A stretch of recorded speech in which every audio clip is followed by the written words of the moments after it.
El curso de los casos de acoso psicológico en el trabajo suele revestir un carácter repetitivo con pocas variaciones en cuanto a sus fases, siendo como es una manifestación emergente de un tipo de sistema organizativo tóxico.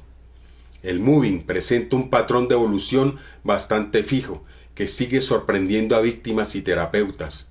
El moving sigue habitualmente una secuencia típica de 5 fases, cuya duración puede ser variable en función de la idiosincrasia propia de cada uno de los casos. La fase 1, incidentes críticos. Fase 2, acoso y estigmatización. Fase 3, intervención de la dirección. Fase 4, solicitud de ayuda y diagnóstico. Incorrecto.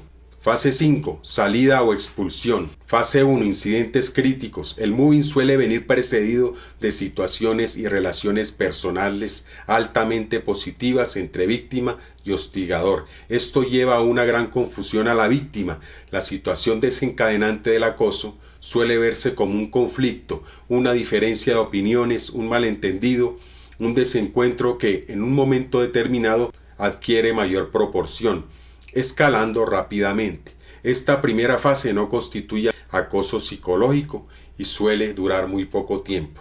Fase 2, acoso y estigmatización.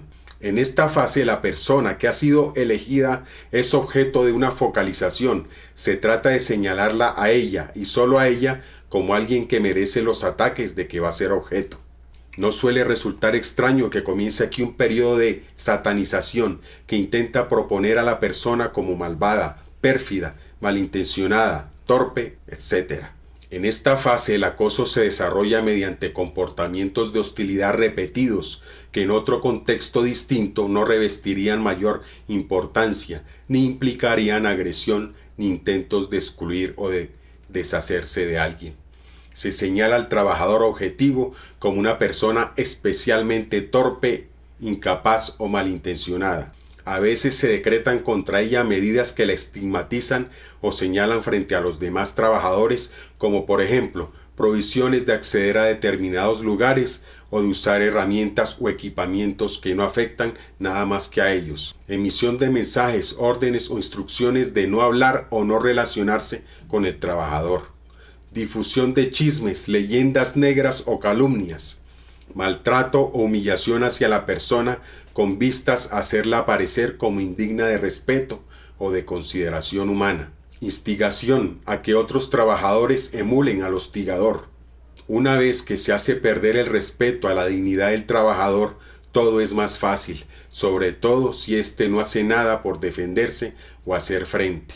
La trivialización de un maltrato focalizado en ese trabajador va a ir animando a otros trabajadores a sumarse al linchamiento hábilmente organizado e incentivado por el instigador. Estos comportamientos no pueden considerarse como casuales, a la vista de la continuidad, la frecuencia y la focalización con que se ejercitan contra la víctima. A pesar de ello, los intentos de los hostigadores por hacerlos pasar como insignificantes o incluso anodinos suelen ser casi siempre exitosos. Se trata de comportamientos que presentan una intencionalidad perversa y nacen de un proceso de intención persistente y recurrente contra una persona que se materializa en la decisión de ir por ella. El comportamiento se dirige a perjudicar, castigar, minar psicológicamente y aterrorizar al trabajador usando un tipo de manipulación agresiva que pretende su exclusión. En esta fase comienzan a aparecer una serie de secuelas psíquicas que interfieren con el desempeño laboral, afectándolo y modificándolo a la baja. El trabajador entra en confusión, encontrando por primera vez una evidencia de que las acusaciones y las críticas destructivas de que es objeto tienen una verificación en un pobre desempeño laboral. La inseguridad genera lentitud e incrementa los errores y fallos. Los fallos de memoria, así como los problemas de concentración, le dan a la víctima una percepción equivocada y ad hoc de que efectivamente tienen razón quienes la critican y hostigan. De ahí la aceptación de la culpabilidad no media un paso. el envenenamiento de las relaciones con los demás, hábilmente orquestado por el hostigador, así como los incidentes críticos en forma de broncas, malentendidos, encontronazos y choques con compañeros, clientes, jefes, etc., tienen origen en la irritabilidad de la víctima, que es a su vez el efecto de la frustración por las agresiones sutiles que recibe. Sin embargo, se van a presentar estas secuelas del hostigamiento como una evidencia de que existe una mala actitud o incluso un problema psicológico previo en la víctima.